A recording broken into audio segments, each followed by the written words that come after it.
Assalamualaikum warahmatullahi wabarakatuh. Alhamdulillahil mu'idil mubdi mu'tin nawali kulla man yastajdi mu'ini man yasuba ila al-wusuli. Thumma as-salatu ma'a salami qad utim ala alladhi u'ti jawami'il kalim Muhammadil mab'uthi rahmatal wara wa khairi hadin li jami'in man dara.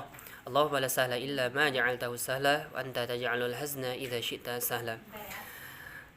Anak Ustaz yang dirahmati Allah Subhanahu wa taala, beberapa menit ke depan insyaallah taala kita akan berbicara tentang sebuah perkara, sebuah akidah yang kita warisi dari Rasulullah sallallahu alaihi wasallam.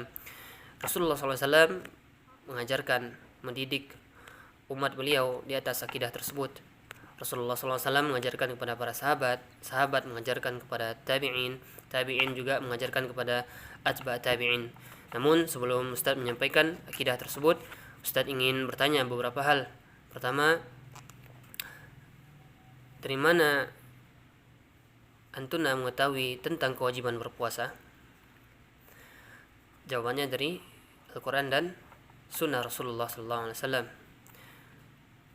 Apabila anda telah mengetahui bahwasanya perintah puasa berasal dari Al-Quran dan Sunnah Rasulullah SAW, maka demikian pula perintah salat, perintah haji, perintah berzakat, perintah untuk menjauhi perbuatan zina juga berasal dari Al-Quran dan Sunnah Rasulullah SAW. Namun tidak hanya perkara yang terkait dengan amalan badan Allah perintahkan kita, namun di sana juga ada perkara yang terkait dengan amalan hati yang kita jadikan sebagai akidah kita, sebagai keyakinan kita. Apa amalan tersebut? Di antaranya adalah keyakinan kita tentang keberadaan Allah Subhanahu wa taala. Sekarang coba bayangkan seandainya suatu hari nanti anak-anak Ustaz datang atau dikunjungi oleh seseorang, kemudian dia bertanya kepada anak-anak Ustaz sekalian, di mana Allah? Apa yang Anda jawab? Allah berada di atas langit. Kemudian dia bertanya kembali, dari mana engkau mengetahui jawaban tersebut, sedangkan engkau tidak bertemu dengan Allah dan Rasulnya?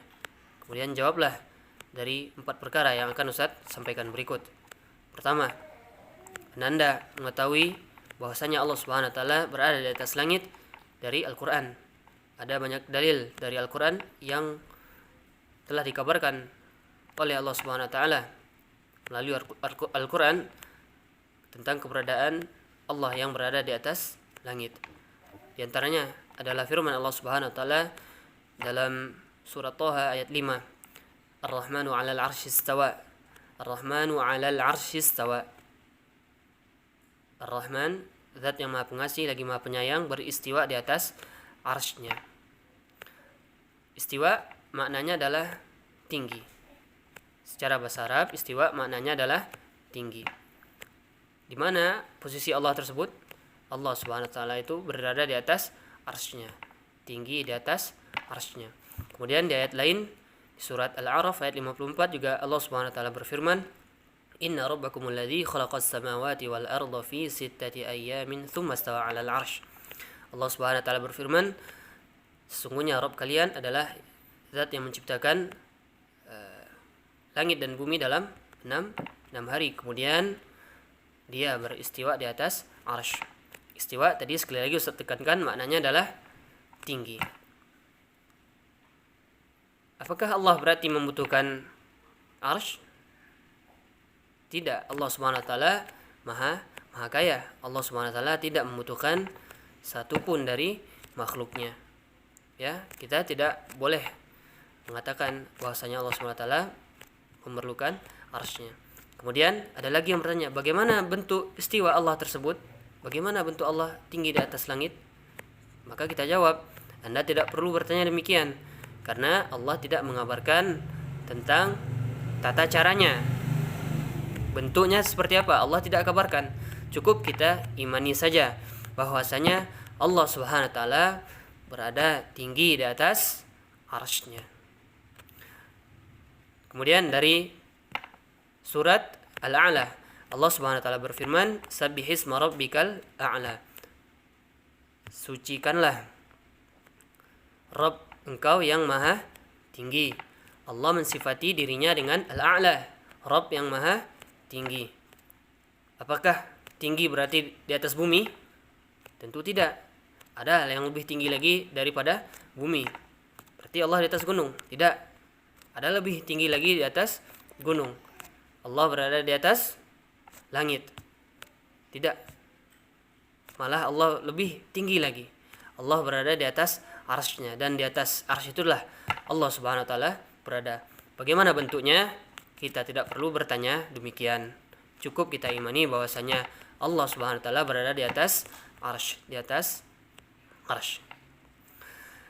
Kemudian dalil yang selanjutnya dari Al-Qur'an adalah surat yang telah Anda hafalkan, di antaranya adalah firman Allah Subhanahu wa taala, Amintum man fis sama'i ay yakhsifa bikumul ard. Amintum man fis sama' ay yakhsifa bikumul ard. Artinya ini di surat Al-Mulk. Artinya, apakah kalian merasa aman dari zat yang berada di atas langit apabila Allah tenggelamkan kalian ke dalam bumi? Allah Subhanahu wa taala melalui Al-Quran mengatakan bahwasanya dirinya berada di atas langit, yakni tepatnya di atas arsy. Kemudian kita cukupkan dari dalil Al-Quran, kita pindah ke dalil kedua, yakni dari sunnah Rasulullah sallallahu alaihi wasallam. Ketika zikir dalam sujud, Rasulullah sallallahu alaihi wasallam mengajarkan kepada kita untuk membaca zikir Subhana Rabbiyal A'la. Artinya maha suci Tuhanku yang maha tinggi. Maha suci Tuhan yang Rabb yang maha tinggi. Sini Rasulullah SAW menetapkan bahwasanya Allah memiliki sifat Al-A'la, yakni Allah itu maha tinggi. Kemudian juga dalam hadis Rasulullah SAW juga menetapkan bahwasanya Allah Subhanahu wa taala berada di atas langit. Melalui hadis beliau, Rasulullah SAW bersabda, Irhamu man fil ardi, yarhamka man fis sama. Sayangilah makhluk yang ada di bumi, niscaya Allah yang berada di atas langit, yakni yang berada di atas arsy-Nya, akan menyayangi kalian. Ya, melalui hadis ini kata Rasulullah SAW, Irhamu man fil ardi, sayangilah makhluk yang di bumi. Yarhamkum man fis sama. Niscaya Allah yang di langit. Nah, Rasulullah SAW menetapkan bahwasanya Allah Subhanahu wa taala fis sama. Fi maknanya adalah alas sama, yakni di atas langit. Kemudian yang ketiga, sebelum Ustaz masuk dalil ketiga, pertama dari mana? Dari Al-Qur'an. Yang kedua dari sunnah Rasulullah SAW. Kemudian yang ketiga adalah ijma' atau kesepakatan ulama ahlu sunnah wal jamaah tentang keberadaan Allah Subhanahu wa taala di atas langit. Tidak ada satu huruf pun sebagaimana yang dikatakan oleh ulama kita Syekh Utsaimin rahimahullah, tidak ada satu huruf pun dari kalangan ulama ahlu sunnah wal jamaah yang mengingkari tentang keberadaan Allah Subhanahu wa taala di atas langit. Itu sudah 3 dalilan dari Al-Quran, sunnah, kemudian ijma', kemudian yang terakhir adalah dari fitrah. Ketika Ananda berdoa, kemana Ananda mengangkat tangan? Ke kiri, ke bawah, ke atas? Jawabannya tentu ke atas. Bahkan ketika Ananda berdoa, tidak hanya tangan yang mengarah ke atas langit, melainkan hati Ananda juga mengarah ke arah atas. Yakni secara fitrah Allah telah tanamkan di hati manusia bahwasanya Rabb mereka yang telah menciptakan mereka, menciptakan langit dan bumi ini berada di atas langit, yakni Allah Subhanahu wa taala beristiwa di atas arsy. Jadi kesimpulannya, pertama, Allah SWT beristiwa di atas arsy. Istiwa maksudnya adalah tinggi di atas arsy-Nya. Kemudian dapat kita ketahui bahwasanya Allah Subhanahu wa taala tinggi, berada di atas langit melalui empat hal. Pertama, Al-Quran, kemudian sunnah Rasulullah SAW, yang ketiga adalah ijma' ulama ahlu sunnah wal jamaah, kemudian yang keempat adalah dalil secara fitrah. Demikian yang dapat Ustaz sampaikan tentang keberadaan Allah Subhanahu wa taala. Jadikanlah ini keyakinan yang kuat di hati Anda sekalian. Kemudian jangan ragu lagi dan tepislah jawaban orang-orang yang mengatakan bahwasanya Allah Subhanahu wa taala berada di mana-mana. Tidak, Allah Subhanahu wa taala berada di atas langit, yakni beristiwa di atas arsy-Nya. Demikian, subhanakallahumma bihamdika asyhadu an la ilaha illa anta astaghfiruka wa atubu ilaik. Assalamualaikum warahmatullahi wabarakatuh.